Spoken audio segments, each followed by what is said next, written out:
तेजस्वी यादव जी से पूछना चाहता हूं कि वो जिस सभा में जाते हैं अपने पिता आदरणीय लालू प्रसाद जी को गरीबों का मसीहा कहते हैं। मैं तेजस्वी यादव जी से पूछना चाहता हूं कि उनके माता पिता के शासनकाल में बिहार के सरकार में जितनी निगम थी उन निगमों के कर्मचारियों के वेतन को उन्होंने बंद कर दिया था, लेकिन उनके परिवार के सदस्यों को जोड़ेंगे तो 2,45,000 सदस्य थे जो फाका कसी और भूखमरी के शिकार हो गए। पनोरमा ग्रुप, जो सोचता है वो करता है। आपके अपने सपनों का आशियाना। जी नमस्कार, आप देख रहे हैं भारत लाइव। मैं वेद सिंह। जैसा कि आप सभी को पता है कि अभी चुनाव का माहौल चल रहा है और इस बीच अगर बात की जाए तो बातें तो बहुत तरह की हमारे सामने नज़र आती है। इनमें से एक बात जो नज़र आती है आरजेडी के सुप्रीमो, जी हाँ, आरजेडी के सुप्रीमो लालू प्रसाद यादव को गरीबों का मसीहा कहा जाता है। तो इसी पर तंज कसते हुए आज बीजेपी की तरफ से प्रेस वार्ता का आयोजन किया गया, जिसमें बीजेपी के प्रदेश प्रवक्ता प्रभाकर मिश्रा जी मौजूद थे। तो क्या कुछ कहा उन्होंने, पहले चलकर वीडियो को देखें। सम्मेलन में आए सभी पत्रकार मित्रों को नवरात्रि और छठ पूजा की हार्दिक शुभकामना से मैं अपनी बात शुरू करूंगा।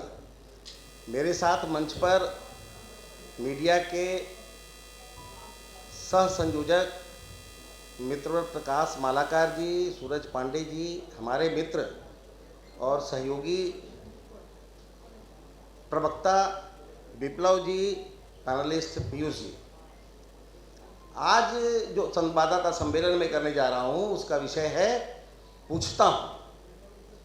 मैं बिहार के नाकाबिल इंडी गठबंधन के नेता तेजस्वी यादव जी से पूछना चाहता हूं कि वो जिस सभा में जाते हैं अपने पिता आदरणीय लालू प्रसाद जी को गरीबों का मसीहा कहते हैं। मैं तेजस्वी यादव जी से पूछना चाहता हूं कि उनके माता पिता के शासनकाल में बिहार के सरकार में जितनी निगम थी उन निगमों के कर्मचारियों के वेतन को उन्होंने बंद कर दिया था। 9 साल तक उन लोगों को वेतन नहीं मिला। 35,000 कर्मचारी जो थे निगम के वो भूखमरी के शिकार हो गए।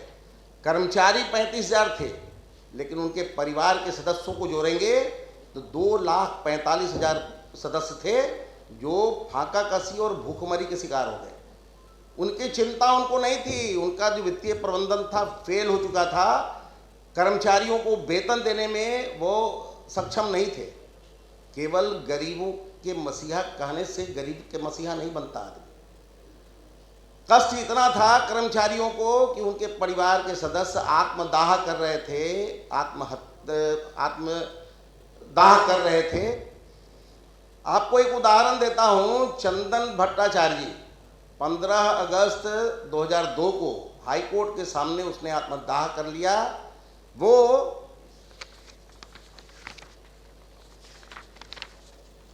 परितोष भट्टाचार्य जी जो बिहार राज्य कृषि उद्योग विकास निगम के कर्मचारी थे, उनका पुत्र था। उसको इस बात का शौक था कि वो अपनी स्कूल का फीस नहीं जमा कर पा रहा था, अपने कॉलेज का फीस नहीं जमा कर पा रहा था। ये कैसे गरीबों के मसीहा हैं जो अपने कर्मचारी तक को का संरक्षण नहीं कर पाए, जबकि वो मुख्यमंत्री थे, उनकी पत्नी मुख्यमंत्री थी। मेरा सवाल है तेजस्वी यादव जी से कि उनको कुछ भी बोलने के पहले आत्मज्ञान करना चाहिए। अपने पिता और माता के कार्यकाल को पहले आत्मसात करना चाहिए, समझना चाहिए कि उनके कार्यकाल में किस तरह से बिहार सरकार का यूएसपी बदल गया था। बिहार ने अपनी अस्मिता खो दी थी।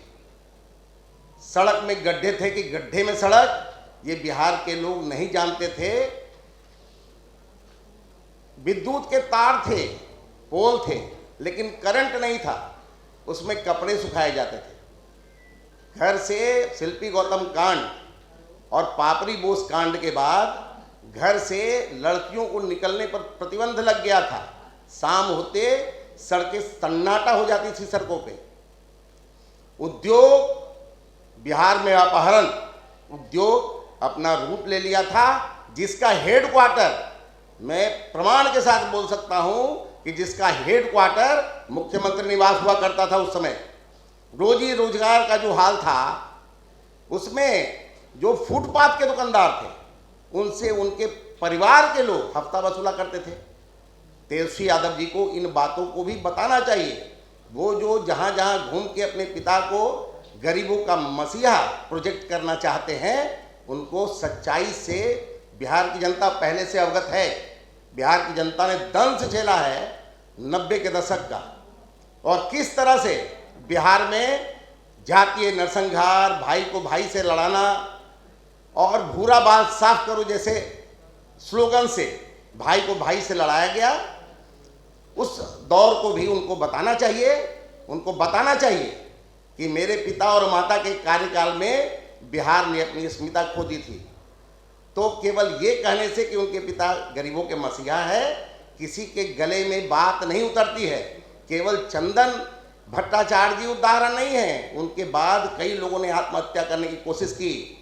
विडंबना ये थी कि आत्महत्या करने के बाद जब कोई बच जाता था और अस्पताल जाता था, तो उनके पास इतने पैसे नहीं थे कि वो अपना इलाज करा पाते, क्योंकि उनको वेतन नहीं मिलता था कर्मचारियों को, तो वो मृत्यु को प्राप्त कर रहे थे।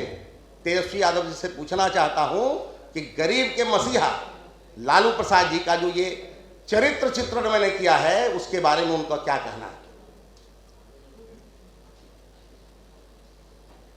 चरित्र चित्रण है, और मैंने तेजस्वी यादव जी से इसका जवाब मांगा है।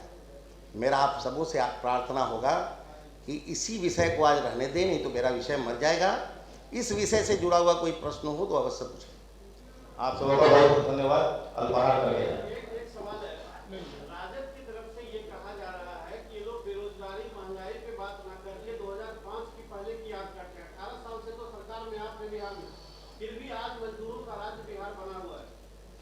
अपने पिता से इस बात का जवाब मांगना चाहिए कि किस तरह से उन्होंने बिहार को कंगाल किया। देखिए, बात आई है तो मुझे ये भी बताना पड़ेगा कि गरीबों के वोट की तिजारत की उन्होंने, और तिजारत करके उन्होंने अपने परिवार को राजनीति में स्थापित करने की कोशिश की और घर भरने की कोशिश की। आपको ध्यान में होगा, लालू प्रसाद जी अपने परिवार के साथ वेटनरी डिपार्टमेंट के चपरासी के क्वार्टर में रहते थे, और आज आकूत संपत्ति के मालिक है उनका पूरा परिवार। तेजस्वी यादव जी घूम घूम के अपनी प्रशंसा करते चल रहे हैं। उनको ये भी बताना चाहिए, अगर युवाओं की उनको चिंता है तो उनको ये जरूर बताना चाहिए कि उन्होंने 26 साल की उम्र में 53 बेशकीमती संपत्ति के मालिक वो कैसे बन गए। अगर इसका मैकेनिज्म बिहार के युवाओं को वो बताएंगे तो मुझे लगता है कि बिहार के युवा भी तरक्की कर जाएंगे, लेकिन वो नहीं बताएंगे इसलिए कि उन्होंने भ्रष्टाचार किया है। तो जैसा कि अभी आपने सुना कि प्रदेश प्रवक्ता प्रभाकर मिश्रा जी के द्वारा लालू यादव और आरजेडी पे तंज कसते हुए उन्होंने कहा कि जिस समय मतलब उनकी सरकार थी तो किस तरह से बिहार का विकास हुआ था और बिहार के लोग किस तरह से मतलब उस समय सिचुएशन से गुजर रहे थे और कैसा उस समय का स्थिति था। तो और भी ऐसे तमाम खबरें देखते रहने के लिए आप देखते रहे भारत लाइव। मैं वे सिंह सहयोगी करण के साथ, पटना। पनोरमा ग्रुप, जो सोचता है वो करता है। अगर ये वीडियो पसंद आई और वह बिहार के राजनीति और बिहारियत से सरोकार रखेनी तो सब्सक्राइब बटन दबा के चैनल के सब्सक्राइब कर ली। ओजे एगो घंटी बा, ओकरा बटन दबा देला से कुल सटीक और मारक खबर रुआ मुफ्त में मिल जाई। अगर रुआ पत्रकारिता के हमनी के नया प्रयोग में सहयोग कर चाहतानी तो ज्वाइन बटन दबा दी। पेटीएम नंबर नोट कर ली 9386816700। धन्यवाद।